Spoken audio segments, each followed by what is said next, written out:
Last election ಎಷ್ಟು ಖರ್ಚಾಗಿತ್ತು, next ಎಲೆಕ್ಷನ್ಗೆ ಎಷ್ಟು ಬೇಕು? ಲಾಸ್ಟ್ ಎಲೆಕ್ಷನ್ 28 ಲಕ್ಷ ಖರ್ಚು ಮಾಡಿದೆ. ನೀವು ಇದು ಕೊಟ್ಟಿರೋ ಲೆಕ್ಕ ಹೇಳ್ಬಿಡಿ ಸರ್, ಡಿ ಸಿ ಆಫೀಸ್ ಕೊಟ್ಟಿರೋ ಲೆಕ್ಕ ಹೇಳ್ಬಿಡಿ. ಇಲ್ಲ, ನಾನು ಅಷ್ಟೇ ಮಾಡಿದ್ದು ಅಂತ.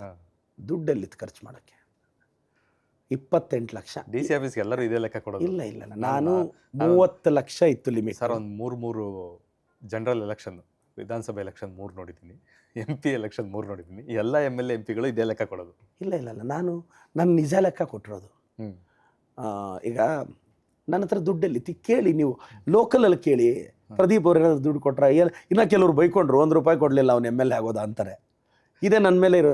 ಬಟ್ ಸಂಸದರು ತುಂಬ ಖರ್ಚು ಮಾಡಿದ್ದಾರೆ. ಅಂದರೆ ಆವತ್ತು ಎಲೆಕ್ಷನ್ಗೆ ನಾನಂತೂ 28 ಲಕ್ಷನೇ ಖರ್ಚು. ಇದು ಜಿನೇನ್ ಆನ್ಸರ್. ನೆಕ್ಸ್ಟ್ ಎಲೆಕ್ಷನ್ಗೆ? ನೆಕ್ಸ್ಟ್ ಎಲೆಕ್ಷನ್ನು ಅದೇ 30 ಲಕ್ಷ ಇದೆ, ಇನ್ನೊಂದು ಲಕ್ಷ ಜಾಸ್ತಿ ಮಾಡ್ಬೋದು. ಮಾಡ್ಕೊತೀರಾ? ಅದೇ 30 ಲಕ್ಷದೊಳಗೆ ಖರ್ಚು ಮಾಡ್ತೀನಿ. ಸರ್, ನಿಮಗೆ ಅತಿಯಾದ ಪ್ರಚಾರದ ಹುಚ್ಚಿದೆ ಅಂತ BJPಯವರು, JDS ಅವರೆಲ್ಲ ಆರೋಪ ಮಾಡ್ತಾರೆ. ಅದು ಪ್ರಚಾರದ ಹುಚ್ಚಲ್ಲ ಸರ್. ನನ್ನ ಬಗ್ಗೆ ನಾನು ಹೇಳ್ಕೊಳ್ಳಿಲ್ಲ ಅಂದರೆ ಇನ್ಯಾರು ಹೇಳ್ತಾರೆ? ಇನ್ಯಾವನು ಹೇಳ್ತಾನೆ? ನಾನು ಕಷ್ಟಪಟ್ಟು ಸ್ಟ್ರಗಲ್ ಮಾಡಿ 40 ವರ್ಷ ಜೀವನದಲ್ಲಿ ಮೇಲೆ ಬಂದಿದ್ದೀನಿ. ನೀವು ಗೆದ್ದು ಬಿಟ್ಟು ಎಲೆ ಮರೆ ಕಾಯ್ತಾರ ಅಂದರೆ ಇವ್ರ ಥರ ಒಬೇರಾಯನ ಕಾಲದಲ್ಲಿ ಜೀವನ ಮಾಡೋಕ್ಕಾಗತ್ತೆ? ನಾನು ಇದು ಗುರು ಅಂತ ಸ್ಟೇಟಿಗೆ ನಾನೇ ಹೇಳಲಿಲ್ಲ ಅಂದರೆ ನೀವು ಹೆಂಗೆ ಹೇಳ್ತೀರಾ? ಬಟ್ ನಿಮ್ಮ ಬಗ್ಗೆ ಟ್ರೋಲ್ ಪೇಜ್ಗಳು ದುಡ್ಡೇ ಇಸ್ಕೊಳ್ದೆ ಪ್ರಚಾರ ಮಾಡ್ತಾರಲ್ಲ?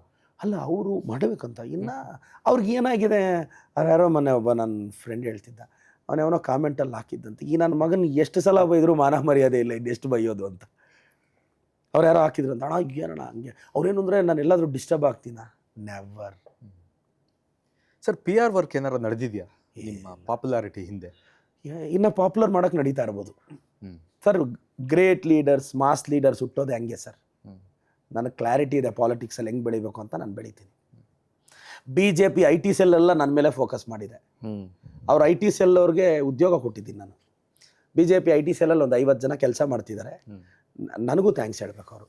ನಾನು ಇಲ್ಲ ಅಂದರೆ ಅವ್ರಲ್ಲಿ ಅಲ್ಲೊಂದು 10-15 ಜನ ಕೆಲಸ ಹೊರಟೋಗೋದು.